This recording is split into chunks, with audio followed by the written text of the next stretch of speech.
A menos de una hora del centro de la Ciudad de México, en medio de una de las megaciudades más pobladas del planeta entero, sobrevive un sistema de canales, islas artificiales y jardines flotantes que las culturas prehispánicas del Valle de México construyeron hace más de 700 años, y que hoy es el hogar del único lugar del mundo donde todavía queda, en estado silvestre y no en cautiverio, uno de los animales más famosos y a la vez más amenazados de todo México, el ajolote. Entre 1998 y 2014, la población silvestre de este anfibio tan particular se desplomó más de un 99%, pasando de 6.000 ejemplares por kilómetro cuadrado a apenas 36, una caída que cualquier biólogo de conservación describiría, sin exagerar ni un poco, como una crisis de proporciones catastróficas. Y mientras esa cifra seguía cayendo año tras año, casi sin que la mayoría de la ciudad se enterara de lo que estaba pasando a pocos kilómetros de sus propias casas, generación tras generación de agricultores que trabajan esos mismos canales desde hace siglos han tenido que recurrir a la justicia,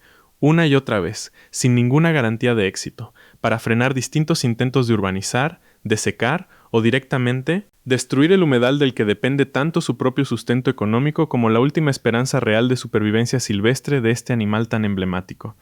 Para poder comprender la historia, hace falta primero entender qué es exactamente una chinampa, porque no es simplemente un terreno de cultivo cualquiera que uno pueda encontrar en cualquier zona rural de México. Las chinampas son islas artificiales construidas por las culturas prehispánicas del Valle de México, con una técnica de ingeniería hidráulica notablemente sofisticada para su época, entrelazando capas de vegetación acuática, lodo extraído del fondo del propio lago y raíces de un árbol específico llamado ahuejote, un tipo de sauce que se planta deliberadamente en los bordes de cada chinampa para que sus raíces fijen la isla al lecho del lago y eviten que se erosione o se desplace con el paso de los años y las temporadas de lluvia. Sobre esa base construida enteramente a mano, generación tras generación durante siglos, los agricultores locales, conocidos como chinamperos, cultivan hortalizas y flores en una de las tierras más fértiles de toda la región del Valle de México, regada directamente por los propios canales que rodean cada parcela individual, sin necesidad de ningún sistema de riego artificial adicional. Xochimilco, junto con el pueblo vecino de Tláhuac,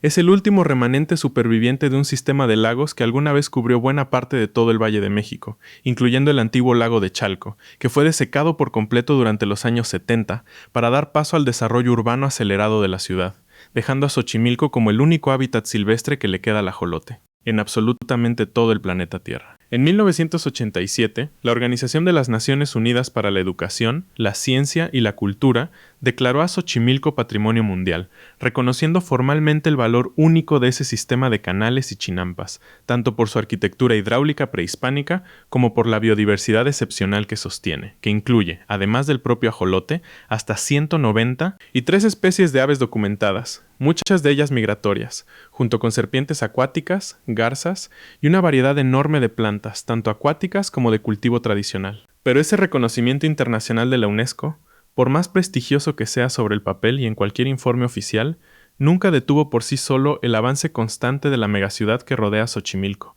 por prácticamente todos los costados posibles. Ya en 1989, apenas 2 años después de esa misma declaración de Patrimonio Mundial, el gobierno mexicano impulsó lo que llamó oficialmente el Plan Rescate Ecológico, un nombre que en la práctica encubría lo que era, en el fondo, y más allá del nombre elegido con cuidado, un plan urbanístico disfrazado de proyecto ambiental legítimo. Los propios chinamperos y pobladores de la zona no se dejaron engañar por el nombre tan cuidadosamente elegido del proyecto, y organizaron una protesta sostenida y bien coordinada, liderada por el Frente Emiliano Zapata para la Defensa del Ejido, con base en el pueblo de San Gregorio Atlapulco, uno de los movimientos campesinos de defensa de la tierra más importantes de toda la historia reciente de la Ciudad de México. La presión sostenida de ese movimiento a lo largo de meses de organización y resistencia logró frenar el plan urbanístico original antes de que avanzara más, y consiguió, además, el reconocimiento oficial de 2 distritos agrícolas de riego formalmente protegidos, algo que en ese momento histórico representaba una victoria poco común y bastante significativa para comunidades campesinas, enfrentadas directamente a un proyecto respaldado por el propio gobierno federal. Pero esa victoria de finales de los años 80 estuvo lejos de terminar el conflicto de forma definitiva. A comienzos de los años 2000, el gobierno avanzó con un proceso de expropiación sobre buena parte del ejido de Xochimilco y de Atlapulco. Mientras que Xochimilco propiamente dicho terminó aceptando la expropiación en esa ronda, los ejidatarios de San Gregorio se negaron rotundamente y presentaron un amparo legal para frenarla, una batalla judicial que se sostuvo durante años. El monto de la compensación ofrecida por el gobierno resultaba, para muchos de los afectados, directamente insultante. apenas 72,000 pesos por cada ejidatario, para parcelas de más de 6,000 metros cuadrados cada una, un monto que muchos consideraban muy por debajo del valor real de esa tierra, sin contar el valor histórico, cultural y productivo que representaba para familias que la habían trabajado durante generaciones. En el marco de ese mismo litigio, los ejidatarios fueron informados de que tenían derecho legal a solicitar la reversión de las tierras, y de que podían presentar una demanda directamente contra la Presidencia de la República si consideraban que el proceso de expropiación había sido irregular. Y esa misma tensión legal, lejos de resolverse con el paso de las décadas, sigue absolutamente vigente hasta el día de hoy, en este mismo momento mientras ustedes escuchan este video. En años recientes, un proyecto de construcción de un puente vehicular dentro de la zona protegida de Xochimilco volvió a encender el conflicto entre las autoridades de la Ciudad de México y las comunidades de chinamperos. Los chinamperos promovieron formalmente una demanda de amparo contra el proyecto, y un juzgado federal en materia administrativa la admitió, ordenando como medida cautelar la conexión de un sistema de rebombeo de agua en la zona de Apatlaco, indispensable para mantener el nivel y la calidad del agua de los canales mientras se resolvía el litigio de fondo. Ante lo que consideraron un incumplimiento de esa orden judicial por parte de las autoridades correspondientes, los propios chinamperos, organizados bajo el nombre de Movimiento Yo Protejo al Humedal, anunciaron que iban a informar formalmente al juzgado sobre ese incumplimiento, para que éste, en caso de confirmarlo, diera aviso a la Fiscalía General de la República. Pero el conflicto no se quedó únicamente dentro de las fronteras del sistema judicial mexicano. Los propios chinamperos, junto con organizaciones aliadas, presentaron una solicitud formal ante la Comisión Interamericana de Derechos Humanos, pidiendo que se condene al Estado mexicano por omisiones específicas en la preservación del área natural protegida de Xochimilco, además de por violaciones al derecho de acceso a la justicia y al derecho a un medio ambiente sano de la población que habita y trabaja esa misma zona desde hace generaciones. La defensa oficial del proyecto del puente, por su parte, se sostuvo sobre argumentos de tránsito y movilidad urbana, que también merecen ser presentados con justicia, porque no se trata de un conflicto donde un solo lado tenga toda la razón sin matices. Las autoridades de la Ciudad de México defendieron la construcción del puente, argumentando que podría reducir de forma considerable el tráfico vehicular en la zona, especialmente beneficiando a las alcaldías vecinas de Tláhuac e Iztapalapa, esta última la demarcación más poblada de toda la ciudad, con casi 2 millones de habitantes que enfrentan, en los hechos, congestión vehicular severa en su vida cotidiana. Poco después de que se presentara el amparo original contra el proyecto, las autoridades locales declararon públicamente que la zona específica donde se construiría el puente ya no calificaba, técnicamente, como área natural protegida, una afirmación que contradecía directamente los propios planes oficiales de uso de suelo de la ciudad, y que generó una controversia adicional sobre la interpretación legal exacta de los límites de protección de la zona. Las mismas autoridades anunciaron, en paralelo, una inversión de 100 millones de pesos para el Parque Ecológico de Xochimilco, que según reportes se encontraba en un estado de abandono considerable, y otros 200 millones destinados específicamente a la zona de Canales y Chinampas, aunque el presupuesto asignado al propio puente, a cargo de una empresa constructora privada, superaba los 680 millones de pesos, más del doble de lo anunciado para la mitigación ambiental combinada.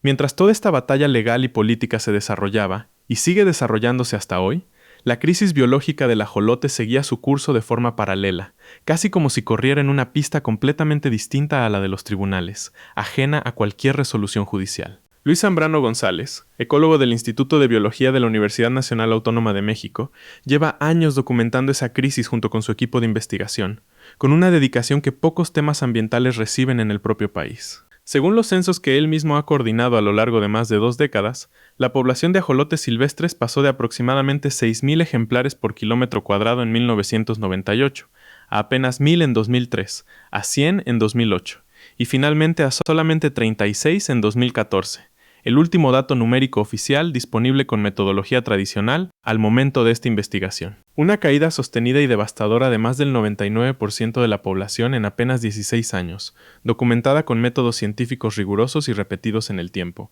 y no con estimaciones sueltas o testimonios aislados. Cuando el equipo de Zambrano intentó realizar un nuevo censo formal después de una década entera sin datos actualizados y confiables, ni siquiera lograron capturar un solo ejemplar mediante técnicas tradicionales de pesca científica en 115 puntos de muestreo distintos, repartidos cuidadosamente por toda el área natural protegida, un resultado que en un primer momento generó una alarma todavía mayor dentro del propio equipo de investigación, que llegó a temer lo peor sobre el estado real de la especie. Tuvieron que recurrir a una técnica mucho más sensible y moderna llamada análisis de ADN ambiental, que consiste en tomar muestras de agua de distintos puntos de los canales y analizarlas después en laboratorio en busca de rastros genéticos que confirmen la presencia reciente de algún ajolote en esa zona específica, incluso sin haber logrado ver ni capturar físicamente ningún ejemplar durante el trabajo de campo. La buena noticia, dentro de un panorama por lo demás bastante alarmante, es que esa técnica más sensible sí confirmó la presencia continua de ajolotes silvestres en algunos puntos concretos del área protegida, demostrando que la especie, contra lo que muchos temían, no había desaparecido todavía por completo de su hábitat original. La mala noticia, sin embargo, es que según la propia coordinadora de ese censo, todo indica que la tendencia general a la baja de la población continúa sin frenarse de forma clara, algo atribuible al deterioro sostenido y acumulativo de las condiciones generales de todo el sistema de canales a lo largo de las últimas décadas. Las causas de esta crisis tan profunda, según documentan tanto Zambrano como otros investigadores independientes que trabajan en la misma zona, son varias y actúan de forma simultánea, superponiéndose unas sobre otras hasta formar un problema mucho más difícil de resolver que cualquiera de ellas consideradas por separado, algo que complica enormemente cualquier intento de solución rápida o parcial. La urbanización constante, que Zambrano describe de una forma que a mí particularmente me sorprendió cuando lo leí por primera vez.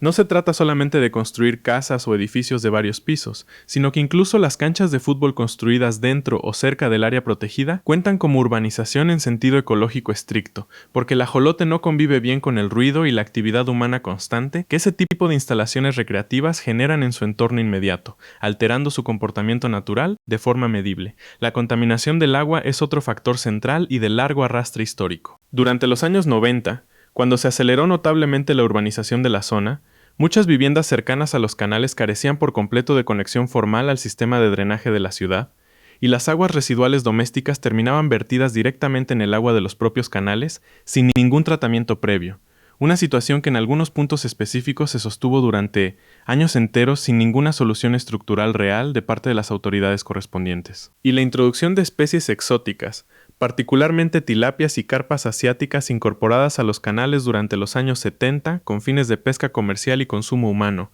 sin ningún estudio previo de impacto ambiental que anticipara las consecuencias a largo plazo, terminó desplazando al ajolote de buena parte de su hábitat histórico natural, además de devorar activamente sus huevos y sus larvas recién nacidas, reduciendo drásticamente su éxito reproductivo año tras año hasta el día de hoy, sin ninguna señal de reversión natural de ese proceso. Frente a este panorama tan complejo, con un litigio legal todavía abierto en distintos tribunales y una crisis biológica que sigue su curso en paralelo sin esperar a ningún fallo judicial, el propio equipo de Zambrano desarrolló un proyecto de conservación que busca atacar el problema desde un ángulo completamente distinto al de los tribunales, apostando a la economía cotidiana de los propios agricultores, en lugar de a la presión legal exclusivamente. El proyecto Chinampa Refugio, que combina la restauración ecológica con un incentivo económico directo, tangible y medible para los propios chinamperos que deciden participar voluntariamente, sin ninguna obligación impuesta desde afuera. La lógica del proyecto es tan simple en su formulación como poderosa en sus resultados observados sobre el terreno. Instalar biofiltros que limpian el agua de las chinampas participantes mediante procesos biológicos completamente naturales, sin químicos añadidos, mejorando la calidad del agua tanto para las hortalizas que cultivan los propios agricultores para vender en el mercado, como para los ajolotes que puedan llegar a vivir en esos mismos canales rehabilitados. Cuando la calidad del agua mejora de forma sostenida, la producción agrícola del chinampero mejora prácticamente de inmediato y de forma directa, lo cual le permite competir en mejores condiciones dentro del mercado local y generar más ingresos concretos para sostener a su propia familia. Y cuando ese mismo chinampero empieza a generar más ingresos gracias a la mejora comprobada del agua, otros chinamperos vecinos, viendo el resultado con sus propios ojos, se interesan naturalmente en sumarse al mismo modelo por cuenta propia, generando así más refugios de ajolotes de forma orgánica y completamente voluntaria, sin necesidad de imponer absolutamente nada por decreto desde ninguna oficina de gobierno lejana ni desconectada de la realidad cotidiana de la zona. Hasta noviembre de 2023, el proyecto había logrado sumar a 18 personas productoras comprometidas formalmente con la causa, rehabilitando 40 chinampas completas, instalando 26 refugios específicos para ajolotes, 71 biofiltros funcionando de forma activa y continua, y recuperando 5,5 kilómetros de líneas de canal donde los ajolotes pueden sobrevivir en mejores condiciones que en el resto del sistema general, Son números modestos si se los compara con la escala total del problema que enfrenta toda la zona, pero representan un modelo de conservación que, a diferencia de una prohibición impuesta desde arriba sin consulta previa, consigue el compromiso voluntario y sostenido de la propia comunidad que vive de esa tierra todos los días de su vida. Y acá está el dato que pone en perspectiva la magnitud real de lo que todavía falta por hacer. Un dato que a mí personalmente me dejó pensando bastante rato después de leerlo. Según el propio Zambrano, las zonas actualmente rehabilitadas bajo este modelo representan apenas el 0,5% de toda el área de canales de Xochimilco. Para garantizar que la población de ajolotes pueda sostenerse de forma saludable en estado silvestre a largo plazo, sin depender exclusivamente de programas de cría en cautiverio, la zona de cobertura del proyecto necesitaría expandirse hasta 200 veces su tamaño actual, un salto de escala que resulta directamente imposible sin un compromiso financiero y político mucho más serio y sostenido del que existe hoy en día, según estimaciones de la propia universidad, cercano a los 600 millones de pesos para una rehabilitación ecológica integral de toda la zona protegida. Y acá quiero mencionar algo que varios investigadores y críticos han señalado abiertamente en los últimos tiempos, en distintos medios y espacios académicos, porque me parece que resume bastante bien la tensión central y casi paradójica de toda esta historia. En paralelo a esta crisis biológica tan grave y tan bien documentada por años de censos científicos rigurosos, el ajolote se convirtió en un fenómeno cultural y comercial verdaderamente enorme dentro de la propia Ciudad de México, apareciendo en murales por toda la capital, en todo tipo de productos, de merchandising turístico, vendidos en aeropuertos y tiendas de regalos, y hasta como candidato oficial a aparecer en los billetes mexicanos de 50 pesos, una propuesta que generó bastante debate público en su momento. Algunos investigadores y activistas describen este fenómeno con el término informal de ajolotización, un neologismo que describe precisamente la proliferación de representaciones del animal en el espacio público capitalino, señalando la incongruencia que representa ver tanta inversión sostenida en imagen pública asociada al animal, mientras la inversión real y sostenida en su conservación biológica, efectiva sobre el terreno sigue siendo, según sus propias palabras textuales recogidas en distintas entrevistas, claramente insuficiente frente a la magnitud real del problema que enfrenta la especie en su hábitat natural silvestre, mucho más allá de cualquier mural o cualquier producto turístico con su imagen impresa. Los chinamperos de Xochimilco llevan más de 3 décadas completas, desde aquel primer plan rescate ecológico de 1989, peleando en distintos frentes legales sucesivos para proteger el mismo humedal del que dependen tanto su sustento económico cotidiano como la última población silvestre de ajolotes que le queda al planeta entero. Algunas de esas batallas las ganaron, como la de finales de los años 80. Otras siguen abiertas en este mismo momento, con demandas activas en tribunales mexicanos y hasta ante organismos internacionales de derechos humanos que todavía no emitieron una resolución final. Y mientras tanto, la crisis biológica del propio ajolote sigue su curso silencioso, con una tendencia a la baja que, según los últimos datos disponibles hasta el momento de esta investigación, todavía no logró revertirse de forma sostenida, a pesar de proyectos de conservación genuinamente prometedores como el de Chinampa Refugio. Lo que sí queda absolutamente claro, después de repasar más de 3 décadas completas de esta lucha sostenida en distintos frentes, es que la supervivencia de Xochimilco y de su ajolote nunca dependió únicamente de la biología pura, ni tampoco de la buena voluntad aislada de un puñado de científicos comprometidos trabajando desde un laboratorio universitario con recursos limitados. Dependió, y sigue dependiendo hoy mismo, en este preciso momento, de que comunidades enteras de agricultores estuvieran dispuestas a recurrir a la justicia una y otra vez, generación tras generación, sin ninguna garantía de éxito asegurada de antemano, para defender un pedazo de tierra y de agua que la ciudad más grande de todo México lleva décadas presionando desde prácticamente todos los frentes posibles al mismo tiempo, ya sea a través de proyectos, de infraestructura, de procesos de expropiación o del simple avance silencioso y acumulativo de la mancha urbana año tras año.